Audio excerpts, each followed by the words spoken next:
You know that friend who always cancels plans? The one who's sick again, tired again, maybe next time? Yeah, that friend isn't avoiding you. They're protecting something.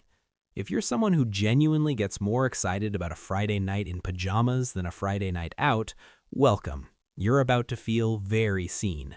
And today we're breaking down the psychology of people who love staying at home, the ones society calls boring, but science calls something else entirely. Here's the thing. Extroverts recharge by being around people. Their energy comes from the noise, the movement, the chaos. But introverts and people who prefer solitude, they recharge in stillness. Every social interaction, even a fun one, slowly drains their battery, and home is the only charger that actually works. Psychologists call this optimal arousal theory. Some people need more stimulation to feel good. Others need less. It's not laziness or fear, it's just how their nervous system is wired. But there's more going on than just introversion. Some people love staying home because their environment gives them a sense of control they don't get anywhere else. Out there, the world is unpredictable. Loud strangers, last-minute changes, small talk with people who don't care about your answer. But at home, you control the lighting, the noise, the vibe. For people with anxiety or high sensitivity, that control isn't a luxury, it's survival. Here's something wild. Studies show that people who enjoy solitude tend to be more creative, more introspective, and better at problem solving.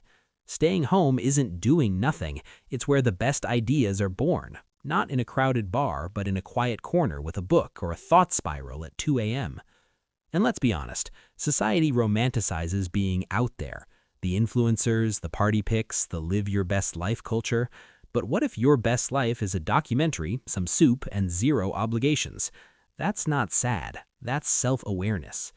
Now, some people stay home for a darker reason: social anxiety, past trauma, depression that quietly whispers, "What's the point?" And for them, home becomes both a refuge and a cage. So it's important to know, do you stay home because it fills you up or because leaving feels too heavy? Because one is peace, the other is hiding. But for those who truly love staying home, they're not missing out, they're just living differently. They find joy in small rituals, the morning coffee routine, the favorite spot on the couch, the way the light hits the room at sunset, things most people rush past. Hit subscribe if you think you're this type. Psychologists say this is called low stimulation preference. These people don't need the world to entertain them, their inner world is rich enough. So if you're someone who turns down invitations without guilt, who feels genuinely happy on a solo Saturday, who'd rather re-watch your comfort show than make memories, you're not broken. You're just wired for depth over noise, for peace over performance. Tell me, do you prefer staying home, or do you think we're all just making excuses? And if you want the psychology that most people never hear about themselves, the next video is going to hit you harder than this one. Click it, you'll understand why.